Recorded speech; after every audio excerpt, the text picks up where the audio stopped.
우리가 신앙의 길을 걸어가다 보면 종종 이런 생각을 하게 됩니다. 나는 오늘도 하나님을 위해서 열심히 살고 있어. 그러나 하나님께서는 이렇게 물으십니다. 그 열심이 정말로 내 뜻 안에 있느냐? 나의 열심이, 우리의 열심이 꼭 믿음은 아니라는 것입니다. 하나님의 뜻을 묻지 않는 열심은 오히려 불순종이 될 수 있다는 것입니다. 그래서 성경은 순종이 제사보다 낫다라고 말합니다. 순종이란 내 뜻을 멈추고 하나님의 뜻에 귀 기울이는 것을 말하는 것입니다. 요시야 왕은 이스라엘 역사에서 보기 드문 신앙인이었습니다. 그는 8세의 어린 나이에 왕이 되었고 16세부터 하나님을 찾기 시작했습니다. 그리고 20세에는 우상을 제거하였고 26세는 성전을 정결하게 하며 율법책을 발견하였고 회개운동을 일으켰습니다. 그는 다윗 이후에 가장 순결한 믿음을 회복한 왕이었습니다. 그러나 신앙의 길은 언제나 순탄하지는 않습니다. 위대한 믿음의 사람도 한순간의 판단으로 무너질 수 있다는 것입니다. 그러한 점에서 오늘 본문은 충격적인 선언으로 시작합니다. 이 모든 일 후 곧 요시야가 성전을 정돈하기를 마친 후에, 충성된 일을 다 마친 후에 요시야가 전쟁에 나갑니다. 즉 그의 영적 절정기 이후에 찾아온 사건인 것입니다. 그의 믿음이 약해서가 아니라 오히려 그 믿음이 너무나 잘 믿을 때 무너졌다라는 사실입니다. 요시야는 하나님의 뜻보다 앞서갔습니다. 하나님께 묻지 않고 스스로 판단했고 결국 비극을 맞이하였습니다. 이 말씀은 요시야의 마지막 장면이 아니라 우리의 신앙의 민낯을 보여줍니다. 하나님께 충성하면서도 그분의 뜻보다 앞서가는 경우가 종종 있기 때문입니다. 오늘 본문을 통해 하나님께서는 우리에게 이렇게 물으십니다. 우리에게 이렇게 말씀하십니다. 너의 열심이 내 뜻보다 앞서지 말라. 요시야의 마지막 이야기를 통해서 하나님의 뜻보다 앞서간 열심이 어떻게 무너지는지, 그리고 참된 순종의 길은 무엇인지 함께 알아보기를 소망합니다. 먼저는 하나님의 뜻보다 앞서면 그 길을 잃는다는 것입니다. 요시야는 성전을 정결하게 했으며 유월절을 지키며 나라 전체를 하나님의 중심으로 다시 세웠습니다. 그의 개혁은 영적으로도 사회적으로도 정치적으로도 완전한 승리의 순간이었습니다. 그런데 그 모든 일이 끝난 후에 애굽 왕 느고가 북쪽으로 원정을 나서게 됩니다. 유브라데 강가에 갈그마스로 올라가 바벨론의 세력을 견제하려고 했습니다. 즉 유다를 침략하려는 목적이 아니었던 것입니다. 그런데 요시야는 그런 느고의 길을 막게 됩니다. 요시야의 생각에는 하나님의 땅을 지키겠다는 열심이 있었을 것입니다. 하나님의 나라를 위해서 싸운다라고 생각했을 것입니다. 그러자 느고는 사신을 보내어 이렇게 말합니다. 21절 말씀을 세 번역으로 제가 읽어드리겠습니다. 유다의 왕은 들으시오. 왕은 왜 나의 일에 관여하려 하오? 나는 오늘 왕을 치려고 온 것이 아니라 나의 싸움이 벌어진 족속을 치려고 나선 것이오. 하나님께서 나에게 속히 가라고 명하셨소. 그러니 하나님이 나와 함께 계시오. 하나님께 멸망당하지 아니하려거든 하나님을 거역하는 이 일을 어서 멈추시오. 놀랍게도 성경은 이 말을 이렇게 기록합니다. 하나님의 입에서 나온 느고의 말을 듣지 아니하고. 여기서 중요한 표현은 하나님의 입에서 나온 말이라는 것입니다. 하나님께서 그 느고라는 이방 왕을 통해 말씀하신 것입니다. 그런데 요시야는 그 말을 듣지 않았습니다. 그는 자신의 판단이 옳다고 확신했습니다. 그는 기도하지 않았고 선지자에게 묻지 않았습니다. 그 결과 그의 판단은 하나님의 뜻이 아니라 사람의 뜻으로 흘러갔습니다. 그것이 아무리 선한 의도라 할지라도 하나님의 뜻보다 앞서가게 된다면 그것은 결국 불순종의 길로 이르게 되는 것입니다. 요시야의 문제는 불신앙이 아니라 조급함이었습니다. 하나님을 믿지 않은 것이 아니라 하나님의 뜻을 기다리지 못했다라는 것입니다. 그렇습니다. 하나님께서 일하시기 전에 먼저 움직이게 된다면 결국 하나님의 도우심을 잃게 되는 것입니다. 하나님께서는 우리가 기다리며 하나님의 뜻을 기다릴 때 일하십니다.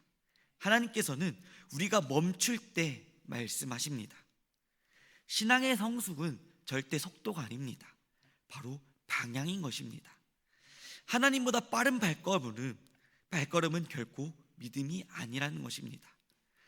하나님께서는 그 어떠한 경우에도 하나님의 뜻보다 앞서 달려나가는 사람을 쓰지 않으십니다.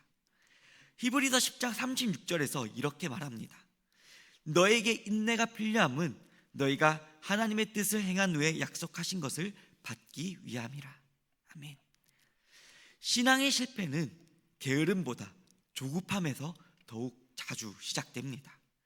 하나님의 뜻을 기다리지 못하고 이게 맞을 거야 라고 생각하며 하나님보다 앞서갈 때에 우리는 나 자신도 모르게 하나님보다 먼저 서 있는 모습을 발견하게 됩니다. 오늘도 우리의 신앙 속에서 이 경고가 울리고 있습니다. 하나님의 뜻보다 앞서지 말라.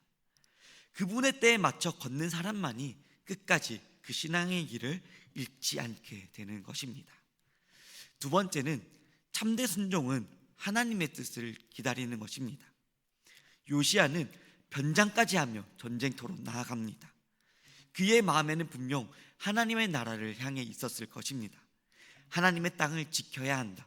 하나님의 백성을 보호해야 한다. 그렇게 그는 믿었습니다. 그러나 그는 결정적인 한 가지를 놓치고 맙니다.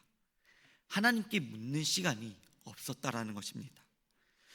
요시야는 느고가 전한 하나님의 입에서 나온 말을 무시했고 선지자에게도 묻지 않았습니다.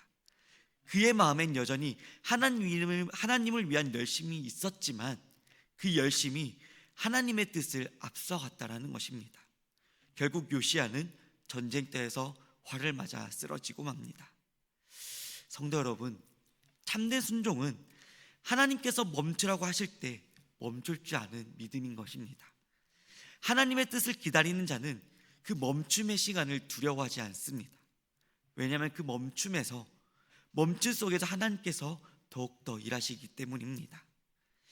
하나님께서는 그 인간의 조급함을 통해서가 아니라 기다림을 통해서 하나님의 뜻을 드러내십니다. 아브라함이 약속의 아들을 기다리는 25년 동안 하나님은 그의 믿음을 단련시키셨습니다. 다윗이 왕의 기름 부음을 받고도 수년간 사울에게 쫓기던 그 시간 동안 하나님께서는 그의 마음을 왕의 마음으로 빚으셨습니다. 모세가 미디안 광야에서 40년을 보낼 때 하나님은 그를 이스라엘 목자로서 준비시키셨습니다. 하나님께서는 그 기다림을 절대 헛되이 두지 않으십니다. 기다림의 그 시간 속에서도 우리의 믿음을 빚으시며 그 기다림 속에서 우리의 신앙은 성장하게 되는 것입니다. 요시야는 물론 좋은 왕이었습니다. 하지만 그 마지막 한 걸음이 빨랐던 것입니다. 그 한 걸음이 하나님의 뜻보다 앞섰고 그 한 걸음이 그의 생을 마감시켰습니다. 하나님께서는 오늘도 우리에게 묻고 계십니다. 너는 지금 기다리고 있느냐? 아니면 내 앞을 먼저 달려가고 있느냐? 참된 순종은 하나님의 뜻을 아는 데서 그치지 않습니다. 그분의 때를 기다리며 그분께서 일하실 때까지 믿음으로 멈추는 데 있는 것입니다. 사랑하는 법한교회 성도 여러분, 믿음의 길은 하나님과 함께 걷는 길이지 하나님보다 먼저 나가 하나님 여기입니다, 여기로 오십시오라고 하는 것이 아닙니다. 하나님의 뜻보다 앞서지 않기를 간절히 소망합니다. 하나님보다 빨리 가는 길은 결국 자기 열심의 신앙이 되는 것입니다. 하지만 하나님의 때를 기다리는 그 신앙은 언제나 안전합니다. 하나님이 일하실 때는 잠잠히 머무는 그 믿음으로 우리의 삶을 가장 복된 길로 인도하실 것입니다. 오늘 하루도 우리의 발걸음을 멈춰 하나님의 뜻을 듣는 하루가 되기를, 그리하여 하나님보다 앞서지 말고 하나님께서 일하시는 그 자리에 머무르기를 간절히 소망합니다. 기도하겠습니다. 사랑과 은혜가 풍성하신 하나님 아버지, 우리는 종종 주님을 위해 열심히 산다고 말하지만 그 열심이 하나님의 뜻보다 앞설 때가 있음을 고백합니다. 주님, 우리의 걸음을 멈추게 하시고 하나님의 뜻을 다시 묻는 믿음을 우리에게 주시옵소서. 당장의 결과보다 주님의 인도하심을 더 신뢰하게 하시고 조용히 그 기다림 속에서 하나님의 일하심을 보게 하여 주시옵소서. 오늘 하루도 우리의 생각과 판단을 내려놓고 하나님의 말씀 앞에 잠잠히 서게 하시며 주님의 때를 기다리는 순종의 사람으로 살게 하여 주시옵소서. 그 어느 순간보다도 결코 하나님보다 앞서지 않고 하나님께서 일하시는 그 자리에 끝까지 동행하는 믿음의 사람이 되게 하여 주시옵소서. 우리의 열심보다 주님의 뜻이 더 귀함을 배우게 하시고 그 뜻 안에 평안히 머무는 하루가 되게 하여 주시옵소서. 예수 그리스도의 이름으로 간절히 기도드립니다. 아멘.